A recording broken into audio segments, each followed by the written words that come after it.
Eu te peço que nesta noite teu Espírito fale aos nossos corações, traga revelação.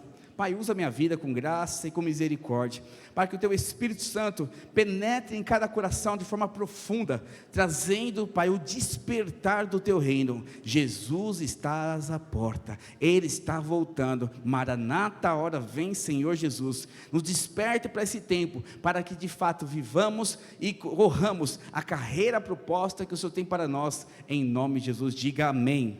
Fala assim: eu abro o meu coração, eu abro a minha mente para receber a palavra de Deus, em nome de Jesus. Como eu disse, o tema da palavra de hoje é os sinais da consumação do século.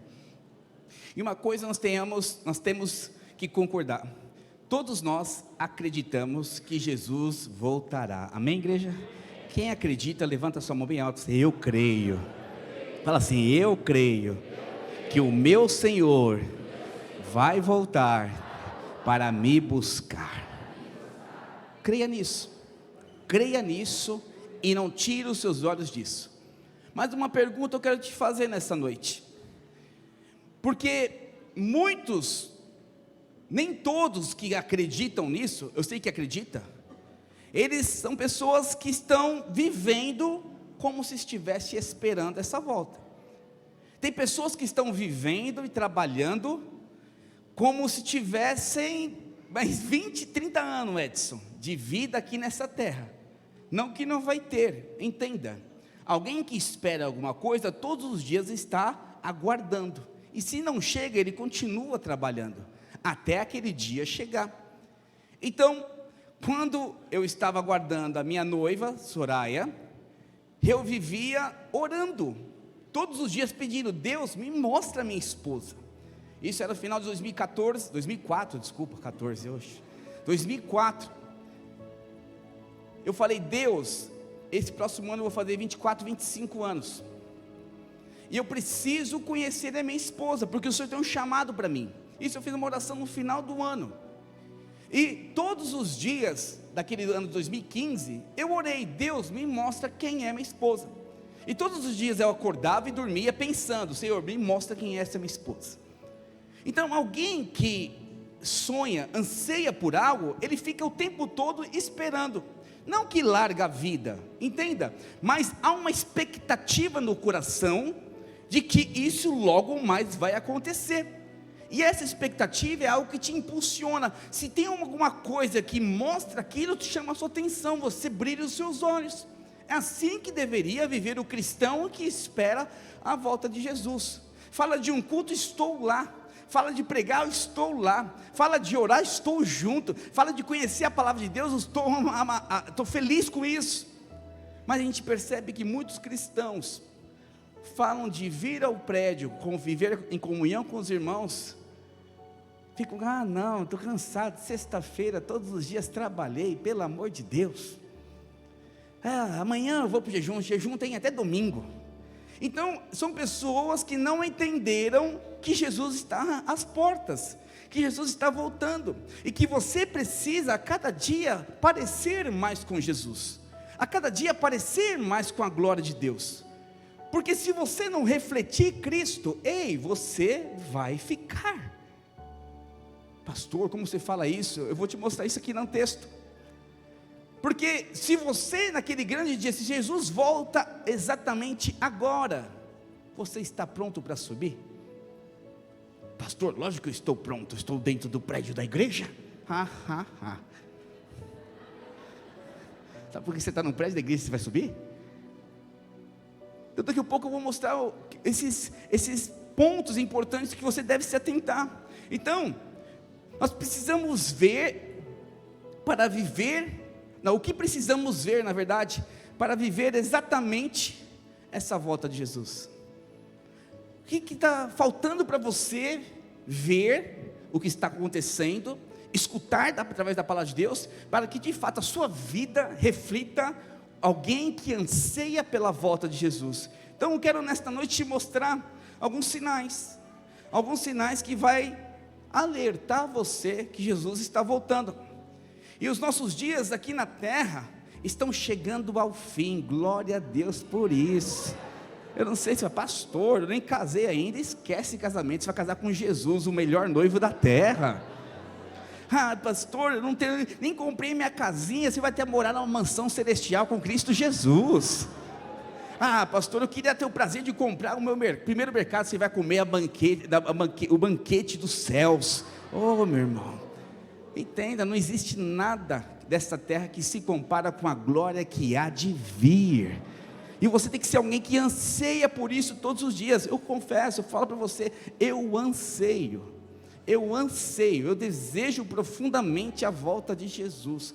Eu quero ter experiência de eu estar aqui pregando, orando, falando com alguém, trabalhando, e Jesus aparecer nos céus, eu ver aquela raio de luz, uau, Jesus está chegando, Jesus está voltando, eu estou aqui, papai, e eu vou subir com Ele.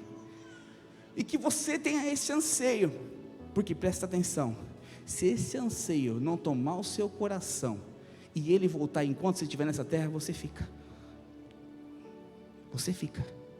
Se você é alguém que não anseia pela volta de Jesus, e Ele voltar nesse exato momento, você fica. Porque quem vai, é quem anseia pelo noivo. Amanhã vai ter pregação das 5 virgens prudentes, e as 5 virgens nécias.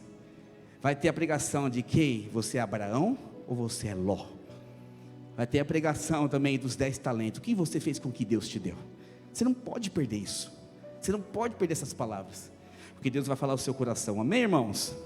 Deixa eu correr, que senão o tempo passa. E eu não ministro. Então, em Mateus 24, a partir do verso 32, temos uma resposta à terceira pergunta dos discípulos. E qual foi essa pergunta que os discípulos fizeram? Eles perguntaram a respeito da consumação dos séculos.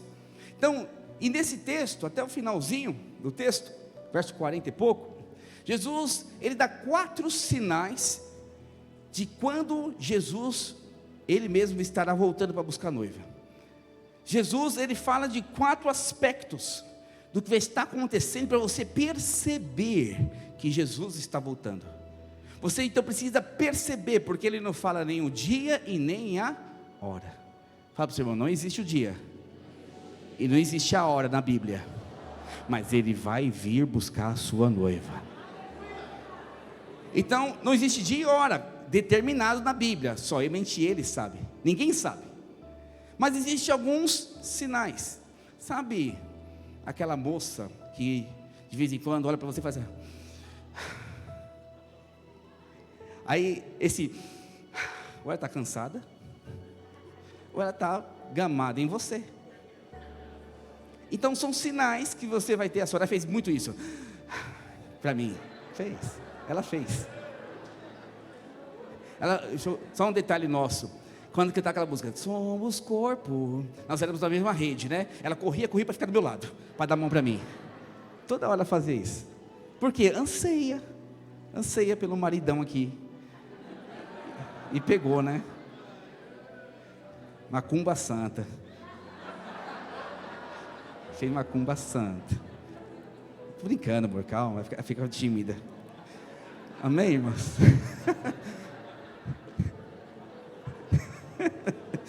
Voltando aqui, brincadeira, viu, irmão? Não existe macumba santa não, tá? Amém? É só uma brincadeira. Então libertou na minha casa, amém, irmãos? Nós estamos em casa. Então, existem esses 4 sinais, voltando para a palavra aqui, esses 4 sinais. E o primeiro sinal que Jesus fala, está lá em Mateus 24, 32, projeta por favor para mim, eu vou ler aqui rapidamente por causa do nosso tempo. Mateus capítulo 24, verso 32 até o 36, aprendei pois a parábola da figueira, quando já os ramos se renovam e as folhas brotam, sabeis que está próximo o verão. Assim também vós, quando virdes todas essas coisas, sabeis que está próxima às portas. Em verdade vos digo que não passará esta geração sem que tudo isso aconteça. Passará céu e a terra, porém as minhas palavras não passarão. Mas a respeito daquele dia e hora ninguém sabe, nem os anjos dos céus, nem o Filho, senão o Pai. Então aqui mostra essa primeira pergunta. Ele fala assim, os discípulos perguntaram para Jesus: Jesus, qual será o sinal da consumação dos séculos? E aqui, a figueira, ela aponta para Israel. Fala comigo, figueira igual Israel. É uma parábola.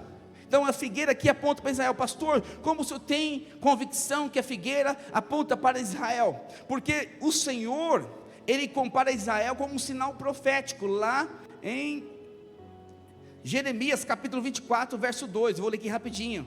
Tinha um cesto figos muito bons, como figos temporão, mas o outro ruins, que de ruins que eram, não se podia comer. Verso 5, assim diz o Senhor Deus de Israel, de modo porque vejo estes bons figos, assim favorecerei os exilados de Judá, e eu enviei deste lugar para a terra dos caldeus.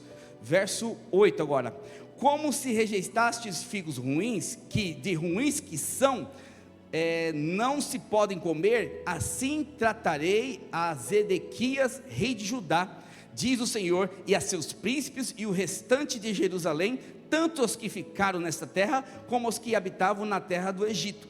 Então ele compara o figo aos filhos de Israel. Então ele fala, olha, assim como os figos bons, eu vou tirar eles lá do exilado, da condenação, da escravidão, e vou mudar a sorte dele. Mas os figos ruins, que também são o povo judeu, que não estava segundo o padrão que Deus esperava, esses figos vão ser rejeitados, vão ser aprisionados, vão ser lançados fora. Então a figueira aqui aponta para isso. A figueira é um símbolo espiritual de Israel. Por que eu falo isso? Porque em Mateus 21, verso 19, Jesus amaldiçoa a figueira. Vamos ler esse texto rapidamente? Mateus 21, 19. E vendo uma figueira à beira do caminho, aproximou-se dela, e não tendo achado senão folhas, disse-lhe, nunca mais nasça o fruto de ti. E a figueira secou imediatamente. Tudo isso são sinais que Israel foi colocado de canto. Israel rejeitou o Salvador, e por rejeitar o Salvador, eles foram oprimidos pelos seus inimigos. Por não seguir os padrões de Deus, eles foram rejeitados por Deus e escravizados pelos seus inimigos. E aqui algo interessante, fala aqui, e lá em Mateus 24, 32 a 36, fala que a figueira vai brotar, ou seja, Israel vai voltar. Israel vai prevalecer, Israel vai nascer novamente. E engraçado que em 1948, o povo de Israel estava completamente espalhado pelo mundo, não existia nação de Israel, o povo estava completamente perdido pelo mundo, e de uma forma miraculosa, renasce a nação Israel. Depois de quase 2000 anos, uma nação que não existia, foi subjugada, foi perdida, foi destruída, a figueira que foi amaldiçoada, entenda isso, porque rejeitou o seu Salvador, rejeitou o seu Senhor, e por conta disso foi completamente exilada, destruída. E quando isso aconteceu, Deus prometeu lá em Mateus, olha, mas eu vou ressurgir, e sabe, quando eu voltar, presta atenção, a figueira, o primeiro sinal é a figueira vai brotar, a figueira vai voltar a dar frutos, e frutos bons. E a figueira aponta para Israel. Em 1948 nasce a nação de Israel. Querido, a língua hebraica, ela tem mais de 2.000 anos, 3.000 anos, enfim, milhares de anos. É quase impossível, de uma forma natural, uma única língua prevalecer durante 2.000 anos sem ser pronunciada diante do seu povo. E de toda essa geração daquela época, a única língua que estabeleceu, que continuou, é o hebraico, mostrando que Deus tem uma promessa sim para Israel, Deus tem uma promessa sim para aquele povo, mas como aquele povo o rejeitou, eu e você tivemos a oportunidade de aceitar o Salvador. Presta atenção numa coisa, a rejeição de Israel por Jesus me deu e te deu a oportunidade de reconhecer Jesus como Rei e Salvador da sua vida. Mas presta atenção, Jesus veio para os israelitas, e Ele não vai deixar os seus filhos para trás. E qual que é o sinal da volta de Jesus? Quando Israel renascer. Então, 1967, aconteceu outro milagre. Jerusalém ela é instituída capital de Israel. Então tudo aquilo que foi profetizado lá em Mateus 24, a partir do verso 32, começou a acontecer agora.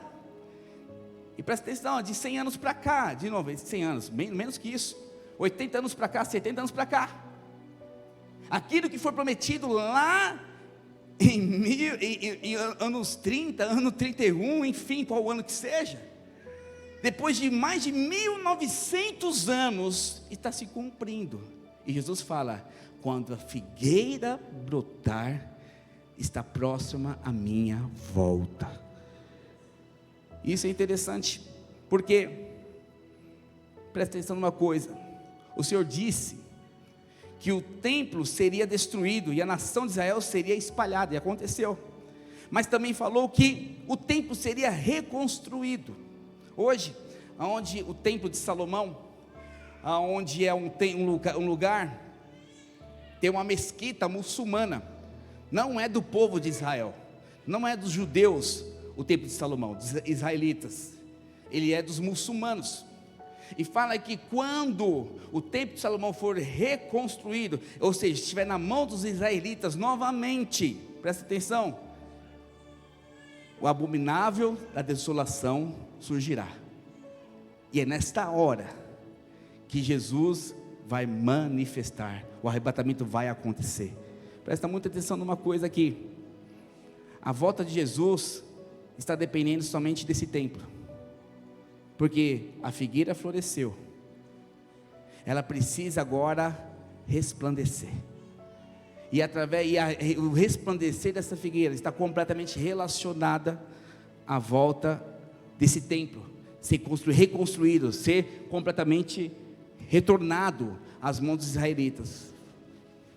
Fala para o seu irmão assim: Jesus está às portas. A restauração de Israel não está completa, falta apenas essa coisa, falta apenas o templo ser reconstruído. E no verso 34 o Senhor diz que não passaria aquela geração sem que tudo cumprisse.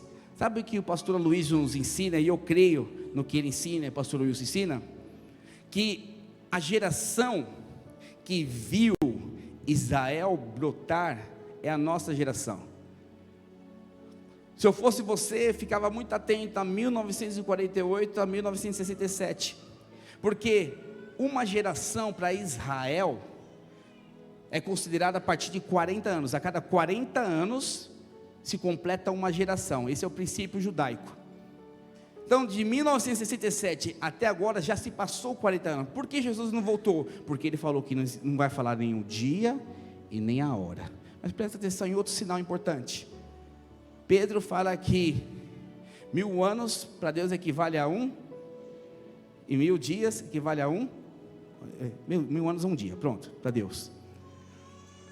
Se você observar aqui na Bíblia, Jesus, ele ressuscitou ao 3º dia. Qual o horário? Nas primeiras horas do 3º dia. Se 1000 anos equivale a 1000 anos, valeu 1 dia para Deus, significa que nós entramos depois dos anos 2000, no 3º milênio. Isso é algo que nós pastores da videira conversamos muito, tá? Não é a teologia concreta que está certo, porque não temos como adivinhar o dia, a hora, mas é um sinal importante para nós. Se Jesus ressuscitou no início do 3º dia, nós estamos no início do 3º milênio. Significa o quê? Jesus está voltando. Jesus está voltando. Fala para o seu irmão: Jesus está voltando. Esse é o sinal da figueira. Então, observando o que está acontecendo, os moveres deste mundo, você percebe que o mundo está se tornando progressista. A maioria, boa parte das nações são governadas por progressistas, esquerdistas, e presta atenção, eles têm um negócio chamado comunismo, algo comum, alguém governar. Você escutou esses dias aí sobre uma moeda nacional, Mercosul, que está até querendo tocar o México. Então presta atenção, o mundo vai trabalhar para que um único governe. É nesse tempo que um governa, o templo de Salomão é restituído, e o arrebatamento é estabelecido. Maranata, ora vem, Senhor Jesus. Eu estou aqui para te alertar nessa noite. Eu quero te alertar, porque amanhã você vai aprender como se posicionar, em nome de Jesus, amém? Mas tem o segundo sinal, está lá em Mateus 24, 37. Eu tirei o óculos que eu fico suando aqui em cima. Eu transpiro normal, tá bom? É normal meu. Mateus 37, você pode projetar por favor? Mateus, 24, 37, perdão. Pois assim como foi nos dias de Noé, também será a vinda do Filho do Homem. Porque assim como nos dias anteriores ao dilúvio, comiam, bebiam, casavam, davam-se em casamento, até o dia em que Noé entrou na arca. E não o perceberam, senão quando veio o dilúvio, e os levou a todos. Assim será também a vinda do Filho do Homem. Segundo sinal, assim como estava vivendo o mundo na época de Noé, assim será quando eu, Jesus, voltar, o mundo vai estar vivendo. Então podemos entender um paralelo interessante, Noé e os dias atuais.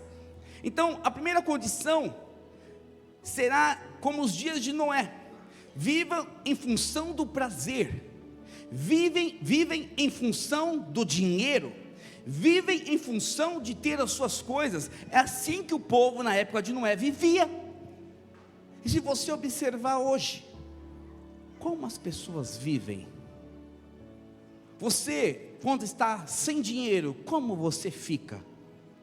Quando você está com muito dinheiro, como você fica? Poderoso. Fiz a viagem para Cancún, pastor Elner, caiu $1.000 aqui, desculpa. Como você fica com dinheiro? Como você fica com a sua casa nova? Como você fica com o carro que você acabou de comprar? Porque a sua preocupação é essa. É assim que o povo vivia. Noé estava construindo a arca, chamava ele de louco. Pastor Alexandre está pregando a volta de Jesus. Alguns podem estar me chamando de louco, mas o arrebatamento, assim como o dilúvio, vai acontecer. Vai acontecer. Então um primeiro aspecto é que esse povo vivia dessa forma. Viviam e passou o dilúvio e levou Noé. Presta atenção numa coisa: Noé foi impedido de viver aquela tormenta? Não. Ele foi lá, sol escaldante, foi zoado, foi abandonado, foi humilhado, fizeram chacota dele. Ele passou toda a pressão, ele viveu com aquele povo, mas ele não sofreu o dano da morte, porque o Senhor o salvou. Assim como você pode estar vendo a sua família, o mundão todinho desfrutando. Eu queria desfrutar. Não queira desfrutar, sabe por quê? A arca vai fechar e você vai ser salvo com a igreja. É isso que você precisa clamar, buscar. Então, o dilúvio destruiu todos, exceto Noé. O arrebatamento provavelmente será fator desencadeador da tribulação. Então, quando aconteceu o arrebatamento, é estabelecida a grande tribulação. E são os 3 anos e meio de aparente paz. Fala comigo, aparente paz. E 3 anos e meio de salve-se quem puder. A Bíblia fala que nesses 7 anos, você que ficou, corre para os montes. Porque se vai tentar se suicidar, não vai conseguir. Porque a morte não vai ser estabelecida em 7 anos. Negócio maluco. É algo que não dá nem para pensar, nem quero pensar. Um exemplo claro, para quem não assistiu, Deixados para Trás. Tem 3 filmes desse, Deixados para Trás. É um filme bem interessante, que mostra mais ou menos os aspectos. Não tão 100%, mas é algo bem interessante, para você perceber como que vai ser a volta de Jesus. Algo interessante a forma que a produção fez. Amém? Então, como eram as pessoas no dia de Noé? Podemos mencionar elas de alguma forma. Fala aqui que depois do nascimento de Enos, passaram a invocar o Senhor.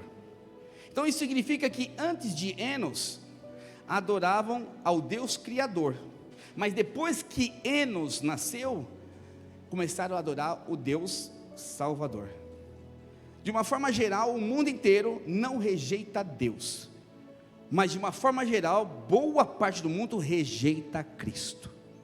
Todo mundo crê em Deus. Eu acredito em Deus, eu amo Deus, Deus faz parte da minha vida. E Jesus Cristo, o Salvador? Não, esse é invenção de crente, vai fora. Esse não, o Deus está comigo, é o que importa. Então desprezam, nos dias de Noé, desprezavam o Salvador, desprezavam Jesus. E o que acontece mais hoje? Cristo, não. Igreja, não. Deus, sim. Igreja, não. Mas a igreja é a noiva de Cristo. Não tem Cristo sem igreja, igreja sem Cristo. Então as pessoas estão falando o seguinte: eu quero Deus, mas eu quero estar bem longe de Cristo e a sua igreja. É o que mais acontece. Hoje a massa populacional que mais cresce no mundo são os desigrejados, ou seja, aqueles que acreditam em Deus, mas não querem o seu Salvador, aqueles que acreditam em Deus, mas não querem o Filho de Deus. E você precisa perceber que assim como na época de Noé, acontece hoje. Mas outra característica interessante que acontece é em Gênesis 4:19, que menciona vários nomes de mulheres antes de Noé. Então os seus nomes como Ada, que significa ornamentada, Zilá, que significa aparência, Naamá, que significa encanto. Ou seja, eram mulheres belas, porém frívolas. Se você observar, nós temos uma geração onde as mulheres o tempo todo estão procurando a perfeição do corpo, custe o que custar. Mas são pessoas frias, calculistas, que abrem mão de relacionamentos. Então não é diferente, eram mulheres belas, ornamentadas, puras, cheirosas, mas frias, insensíveis, que não valorizavam o que Deus valoriza. É o que acontece hoje também. Outro sinal interessante na época de Noé, Gênesis 4 menciona a edificação de cidades com artistas e músicos. Olha que interessante, artista e músico, o artesão. As cidades na época ali de Noé, era construído com músicos, com artistas, pessoas em grandes centros. Se você observar hoje, os grandes centros, eles atraem todo grupo de pessoas, artistas, músicos, engenheiros civis. Ou seja, quanto mais central, quanto mais cidades grandes, maior é a iniquidade, maior é o pecado, maior é a blasfêmia. Por isso que São Paulo cada vez mais se torna uma cidade que perdeu a identidade cristã. Se você observar, só observa o perfil dos jovens de hoje em dia na Paulista. Eu fui viajar com a minha esposa esses dias aí, fui uma cidade de turismo, né? E eu fiquei chocado num passeio que a gente fez.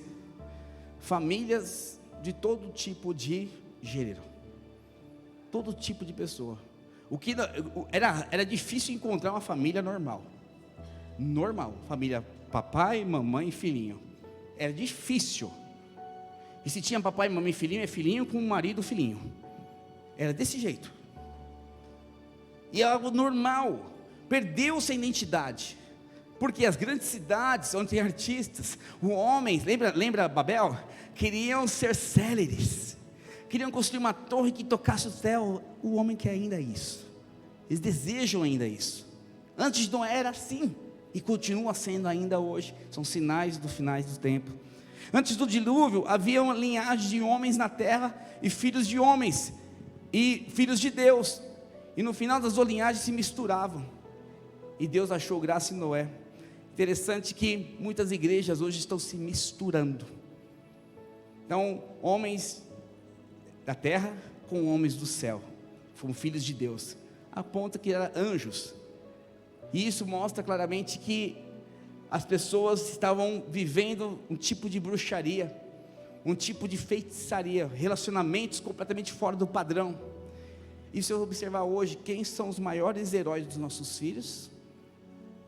Bruxos, feiticeiros, todo tipo de pessoa fora do padrão.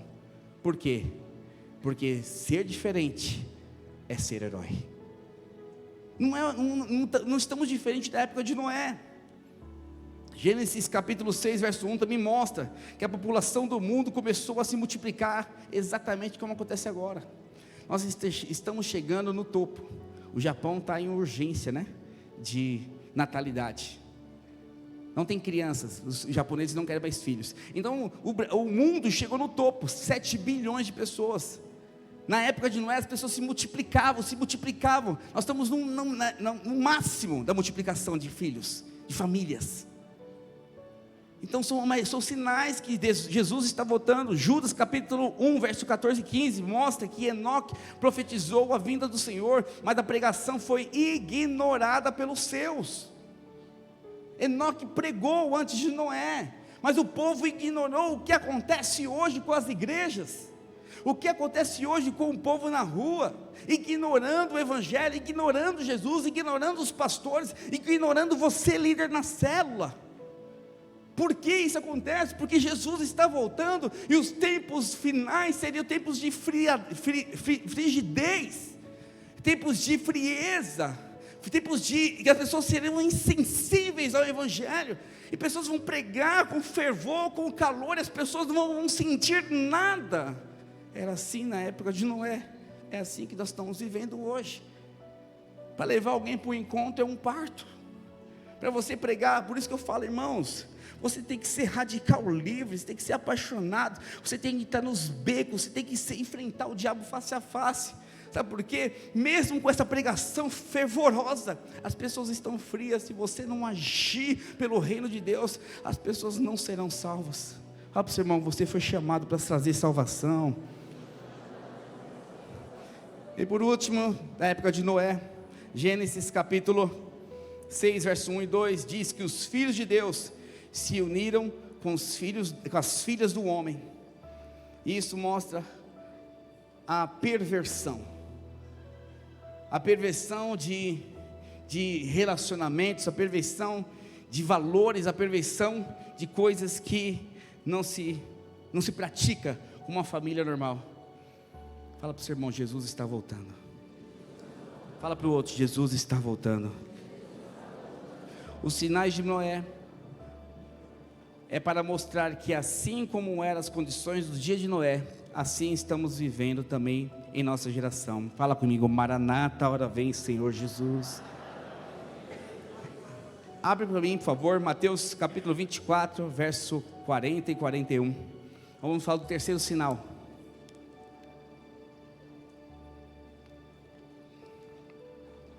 Presta atenção numa coisa. O primeiro sinal, eu te mostrei tudo que já aconteceu, faltando apenas um sinal, que é a restauração do templo de Salomão. Só falta esse. O segundo sinal é exatamente o que nós estamos vivendo hoje. Não tem nem o que colocar e nem o que tirar. Tudo que está acontecendo hoje é resultado do que aconteceu nos dias de Noé. Isso o próprio Senhor Jesus há 2000 anos atrás já falou. Agora o terceiro é interessante, porque olha o que ele fala, Mateus 24, 40. Então, 2 estarão no campo, um será tomado e deixado o outro. 2 estarão trabalhando no moinho, uma será tomada e deixada a outra.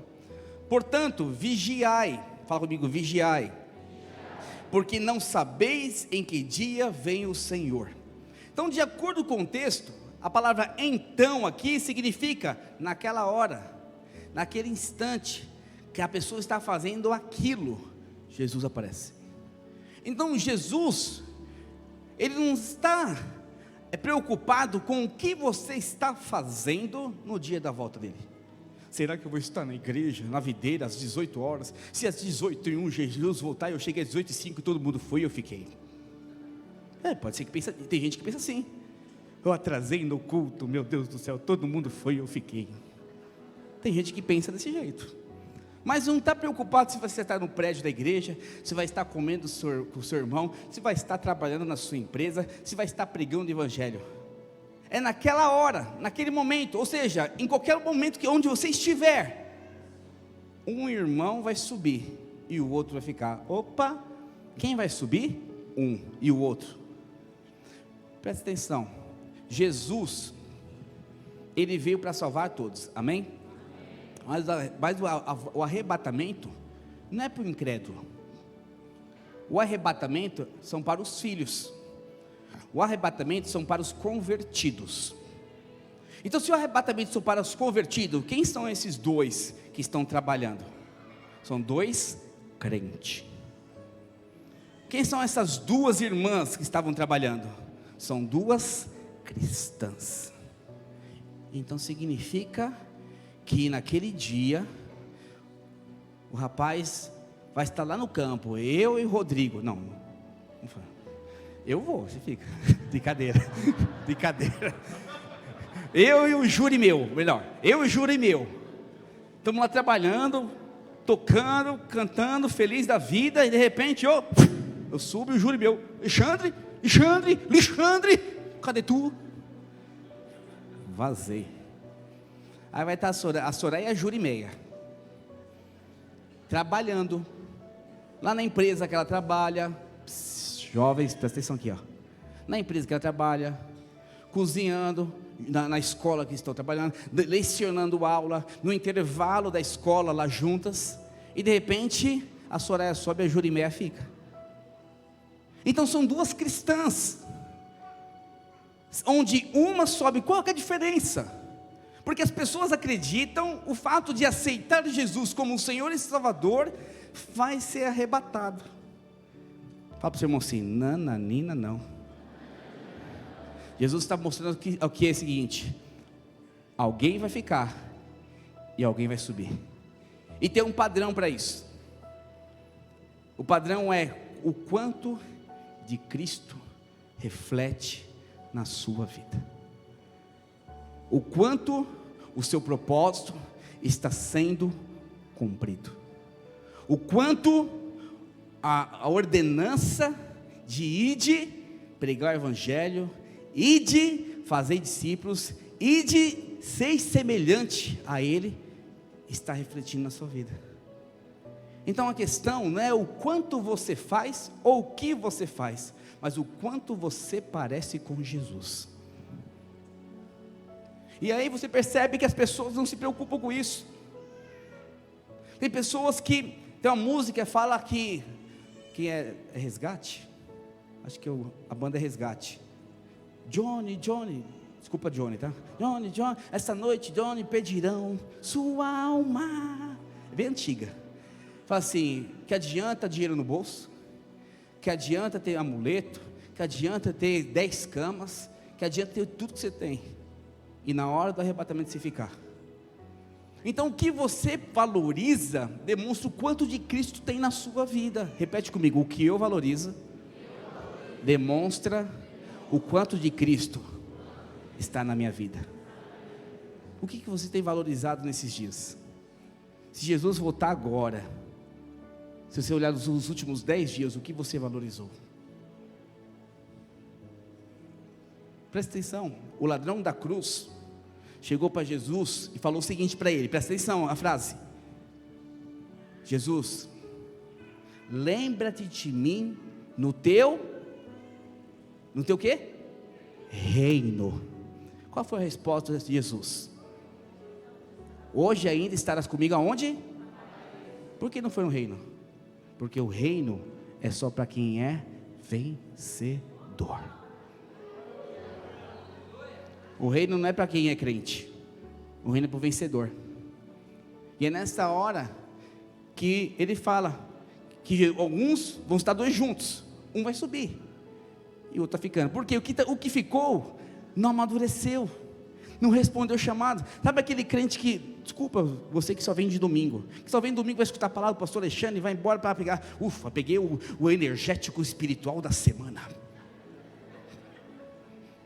para ter uma semana boa. Não, querido, a palavra de domingo é para alimentar você, para que você expresse Cristo segunda, terça e quarta, para que na quinta-feira você tenha testemunhos vivos do poder de Deus, e para que depois de quinta-feira você venha no próximo domingo se alimentar novamente, e para a próxima quinta-feira você pregar o evangelho no seu trabalho, falar do reino, da volta de Jesus, e levar alguém para a próxima célula, e essa pessoa se converter através da sua vida. E na medida que você vai trabalhando assim, na medida que você vai fazendo assim, você vai cumprindo o chamado, e quando vir um arrebatamento você vai, é com Ele que você vai.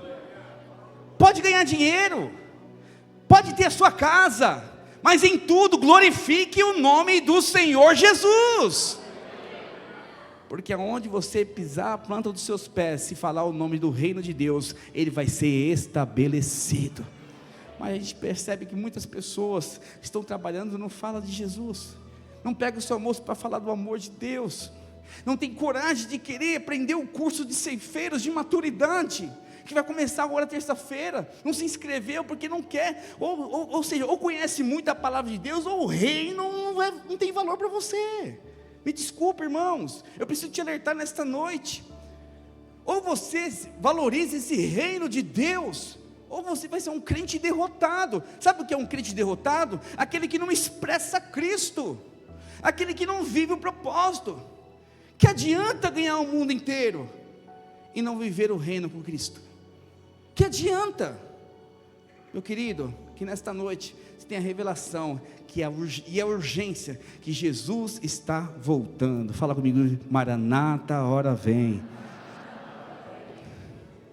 A questão do arrebatamento é colocada de maneira muito simples: ambos estarão trabalhando, um será tomado e o outro deixado. Então, a única condição para que você seja arrebatado não é o novo nascimento, é você responder ao chamado que Ele tem para a sua vida. Amém?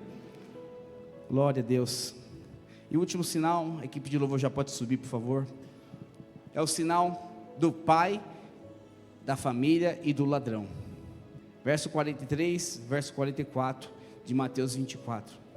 Mas considerai isto: se o pai de família soubesse a hora que viria o ladrão, vigiaria e não deixaria que fosse arrombada a sua casa. Por isso, ficai também vós apercebidos, porque a hora em que não cuidais, o Filho do Homem virá. Então, aqui existem 4 elementos nesses 2 parágrafos, esses 2 versículos, desculpa. Primeiro ele fala que existe uma casa, e a casa aponta para a obra do crente. Então, se existe uma casa, o pai da família significa que é você.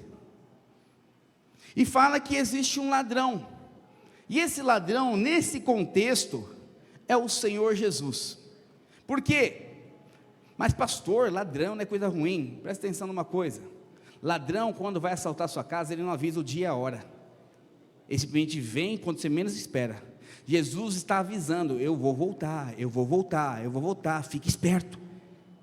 Então é alguém que fala o seguinte, quer pegar você de surpresa, que vai ser de surpresa, que está avisando: ó, eu vou voltar a qualquer momento, presta atenção nos sinais, porque os sinais estão aí, e eu vou aparecer de repente, quando você menos esperar, porque eu não posso te falar o dia e a hora, ele não vai falar. Então é isso que precisa olhar. Então um ladrão comum, ele não avisa que vai roubar, o Senhor diz antecipadamente que vai te buscar. O ladrão comum, ele nos defrauda, o Senhor quer levar o seu povo ao trono. Sabe por que ele quer? Ele quer que você encontre face a face o ladrão, porque ele quer: você vai reinar comigo, você vai estar no trono comigo. Presta atenção, a casa fala da obra.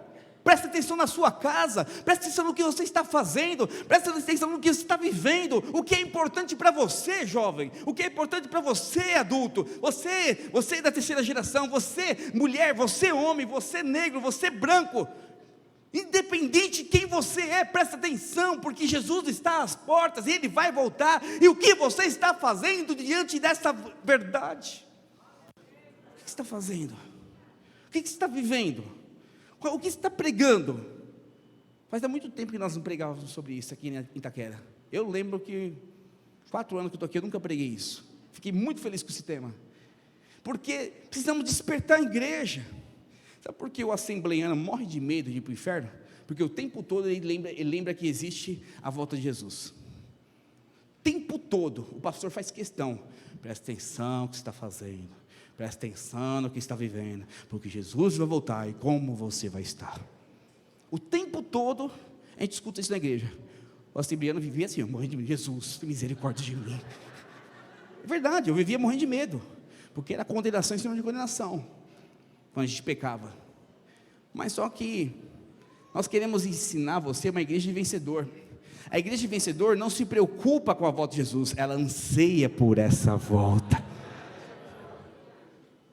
O vencedor pensa assim: quando ele voltar, eu vou estar preparadinho. Quando ele voltar, eu vou estar ali na botija, derramando azeite da glória. Quando ele voltar, eu vou estar caindo o meu salário, eu vou estar pagando um encontro com Deus. Quando ele voltar, eu vou estar buscando as pessoas para ir para a minha célula.